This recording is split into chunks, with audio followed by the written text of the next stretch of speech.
Hello, I'm Rowan, and I'm going to be introducing this work I did with Ryan whilst at ETH. This paper is entitled Do Syntactic Probes Probe Syntax? Experiments with Jabberwocky Probing. So just to recap, and for those who aren't aware, the goal of a probe is to take the hidden representations produced by an unsupervised encoder like BERT, and to infer whether BERT implicitly learned to encode linguistic structure within its representations. So this might be looking to see if those hidden representations encode things like part-of-speech tags or syntax. To do this, a syntactic probe, which is a minimally parameterized supervised model, will take the hidden representations and from them try to predict a target linguistic structure.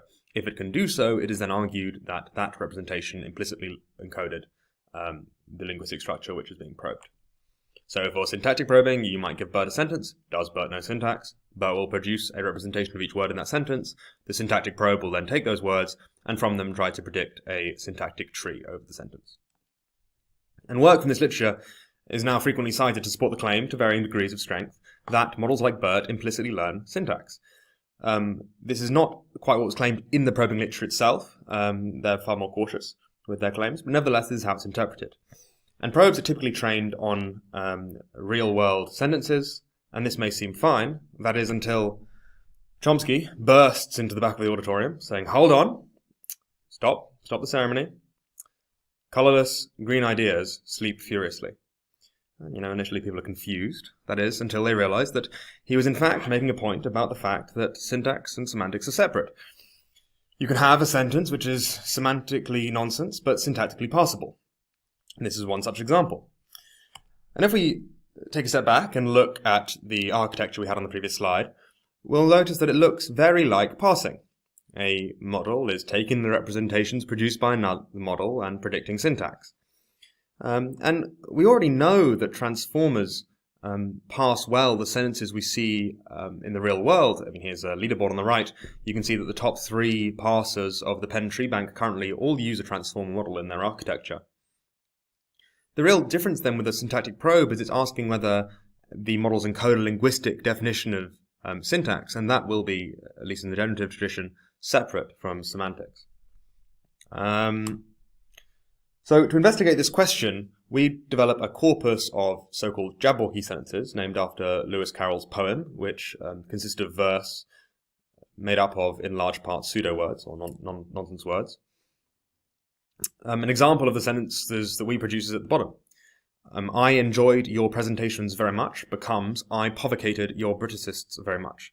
This is constructed by making substitutions with nonsense words based on fine-grained part of speech. We then now move on to talk about our experiments.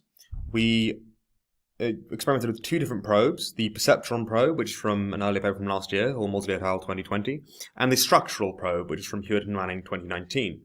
These both are designed for different metrics. That's elaborated on in our previous paper, and so we evaluate them in these different settings. We train the probes on 3 transformer models, and also compare them to 3 baselines. And I'm just going to pause and walk through these baselines. Fast plus pos is fast text static word embeddings appended to BERT position embeddings. It is totally uncontextualized. There is no information other than the semantics of the word and the position in the sentence. The path baseline connects each word to the adjacent word in the sentence, forming a chain. The majority baseline is slightly more involved, but the basic idea is that we output the edges that are most likely in the training data. To do this, we take sentences of different lengths, and for each length separately, we count up the occurrence of particular edges. So for sentences of length 5, we count up the number of times an edge between 1 and 3 occurs, between 1 and 4 occurs, etc., etc.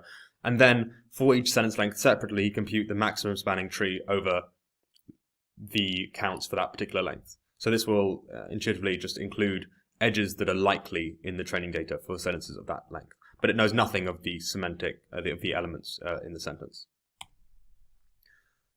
For the normal evaluation, this is what is seen previously in the literature, all looks well. The performance of the transform models seems to best the baselines by a fair margin, particularly in the perceptron probe, but also for the structural probe, though less pronounced. And yes, you can conclude from this that they seem to encode syntax. However, when we move to the Jabberwocky setting, the performance across the board drops. in some cases to below the threshold set by the baselines. Look at the majority baseline on the structural probe on the right, very high performance, even though it has no idea of what the lexical items in the sentence are. Nevertheless, the performance does remain above the baseline in most cases, but the lead is substantially reduced. This begs the question about what scores constitute knowing syntax. We don't think this is an obvious question to answer. We talk about this in our discussion. We also talk about the fact that these probes use a very limited definition of syntax. They probe unlabeled, undirected parse trees, like the one you see at the bottom. And for a sentence of length 5, if you've got the labeled and directed case, you'll have a billion possible parses, just over. Whilst if you have this unlabeled, undirected case, you will have only 125. So in probing this much more limited definition of what syntax is, the space of possible parse trees is vastly reduced. So in this paper, we asked whether syntactic probes isolated syntax as a linguistic phenomenon. We found that in a Jabberwocky setting, the performance was reduced, but nevertheless remained above the baselines in most cases.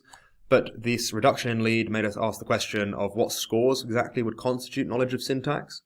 And finally, we touched on the point that the probes often adopt a very simple definition of what syntax is. Thank you for listening.